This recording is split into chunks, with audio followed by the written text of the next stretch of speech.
Dear learner, I am Dr. 𝙤𝙩𝙚𝙬𝙬𝙬, Professor and Head, Department of Biotechnology, Karpam Academy of Higher Education, Coimbatore. Today we are going to see about micropropagation, lecture 3. In that lecture 3, micropropagation.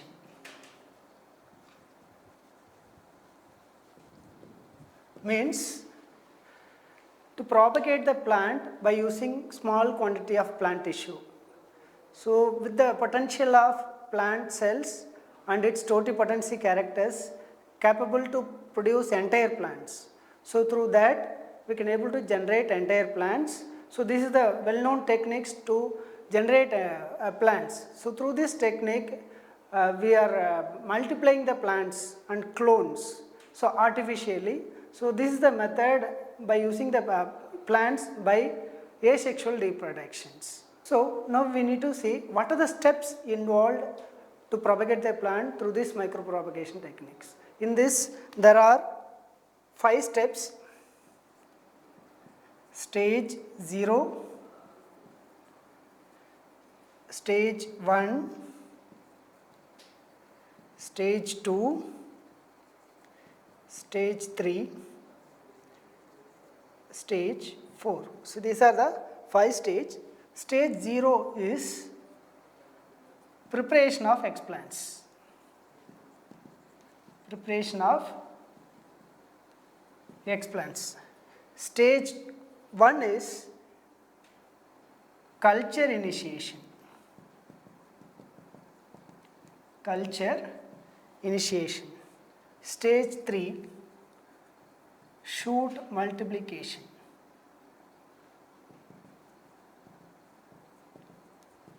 Stage 3 is root multiplication. 4 is hardening process. So these are the steps we need to do to generate the plants under in vitro conditions. So what we will do in stage 0, so we need to prepare the explants. Explants means tissue explant we need to get from healthy plants. Disease free plants we need to get, either if we can take the buds or shoot tip or meristem, we can take from the disease free plant for the in vitro cultures. Then culture initiation, after preparing the explants, then we will do the surface sterilization. So that and all we have seen on last session. So after doing the surface sterilization process, then we will enter to the culture room. In that the medial conditions will be there, the media will be pre-prepared media will be settled in the inoculation chamber. So to that media we will inoculate the prepared explants for the culture initiations. So in that we will use MS media, normally we will use for the culturing purpose. Then we will see the next stage will be the multiple shoot inductions. So here multiple shoot, the next stage will be the multiple shoot induction. So we can able to observe with within a week period we can able to observe the shoot inductions in that tubes or bottle, whichever you are using to culturing the plants. Then here we will use cytokinin as a hormone to generate the shoot, cytokinins. So normally we will use combinations. Here the major we will use auxins we will use for root formations. So when you observe root and shoot we have generated in both in that tissue explants, then the next process will be the hardening process. The hardening process is nothing but we need to train the plantlets. So up to the generation of plantlets in the laboratory conditions, so we have created artificially, we have generated artificially, the plantlets will grow in artificial mediums. Then that plantlets we have to train to the normal atmosphere. So here the hardening process we will do the plantlets, we will transfer to the sterilized soil on pot. On the pot we will use the surface sterilized soil. Then we will planted the in vitro regenerated plantlets. Then we will observe the culture conditions under the greenhouse. Then well grown plantlets, then we will transfer to the natural atmospheres. So these are the major stages are there to generate the plants from micro quantity of tissue to the entire plants. Now we will see about methods which will use for micropropagations. In that there are three major methods are there. Methods, it's nothing but organogenesis,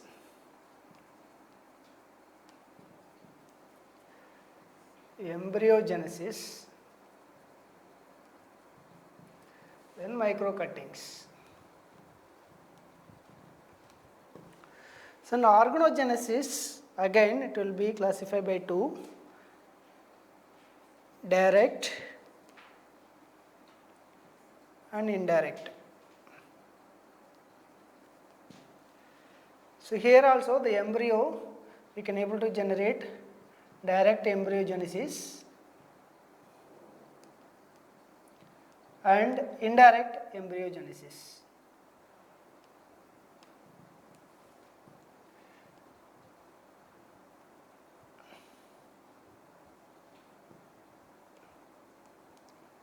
Embryogenesis.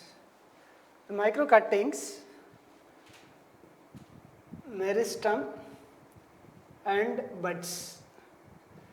So here the direct organogenesis means we can able to generate either shoot or root directly from the tissue explant.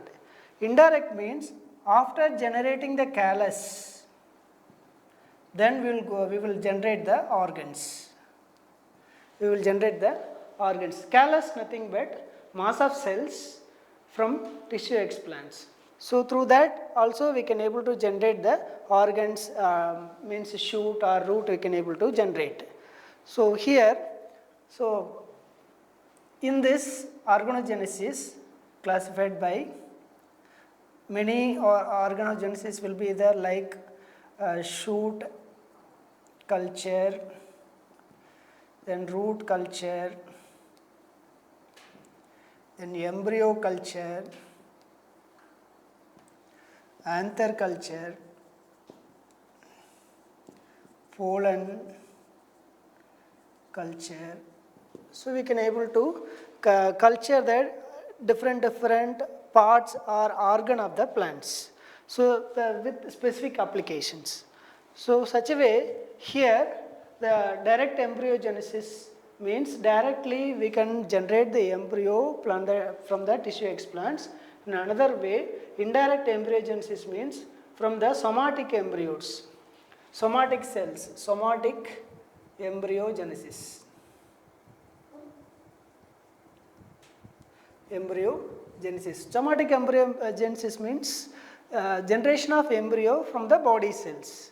So there are 4 stages are there.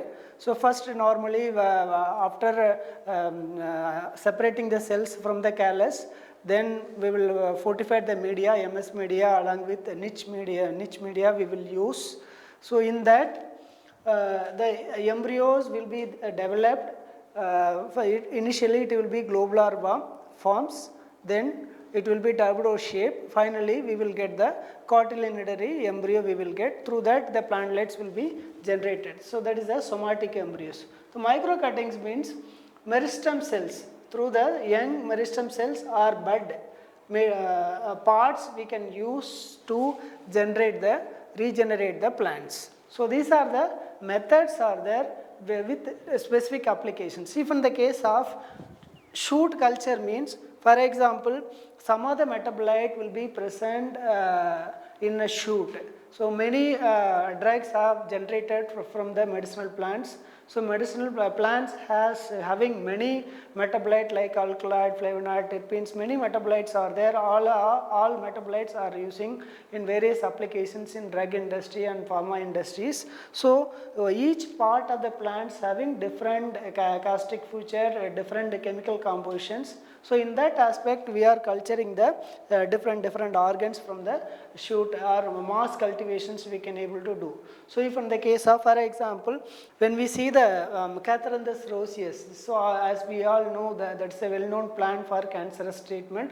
The 𝙤𝙤𝙧𝙬𝙬 leaves has there are two metabolites like vincristine and vinplastine. So in that case we can culture that shoot alone from the 𝙤𝙤𝙧𝙬𝙬 to for mass cultivation to isolate that specific metabolite. Likewise, when we go for root culture, so for example, as we all know the 𝙤𝙤𝙗𝙞𝙧, normally we are using many applications that Withania somnifera. So in that plant root has many metabolite including vithoferin, A, B, C up to D will be there. That vithoferin has active against numerous type of cancers. So in that aspect we can grow root alone for mass cultivation or mass extraction of that specific metabolite by using root. So such a way each part of the plant we will culture under the in vitro conditions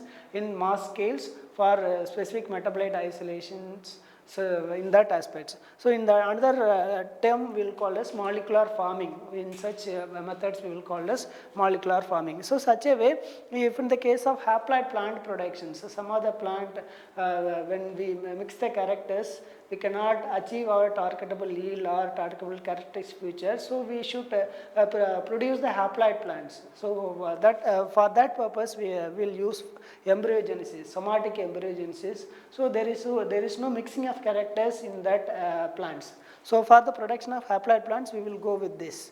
Likewise, disease-free plants. Some of the plants we need to prepare with disease-free plants. For that aspect, we will use micro cuttings by using the meristem or buds. So these are the methods are there to generate the plantlights. So as well, so what is the overall application of micropropagation? Is the major application is we can generate n number of plants or multiple clones we can able to generate. Then disease free plant we can able to generate. Then haploid plants also we can able to generate.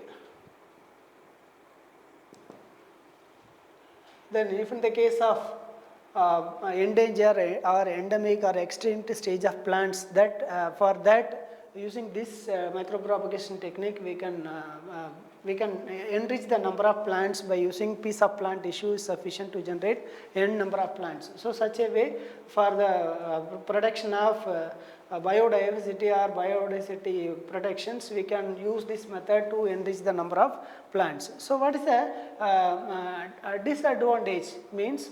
So in this case in another application of this micropropagation is we can store the clones as well, seeds for long term, for long terms. Then what is the disadvantage of this micropropagation is when we do the in vitro culture under the laboratory conditions, we need to face the many fungal contaminations. Then we need to spend more money. Then we need to hire the people. We need to spend the more, human means manpowers. And manpowers also we need to execute this technique in the laboratory conditions. So these are the few disadvantages also are there. Then when we culture, one time when you culture, when you train the one species, the same kind of results will not be happen in next generation. So that is a disadvantage of this micropropagation techniques. Now we came to the end of this micropropagation session. The next session will be secondary metabolite production and product recovery. We will see later.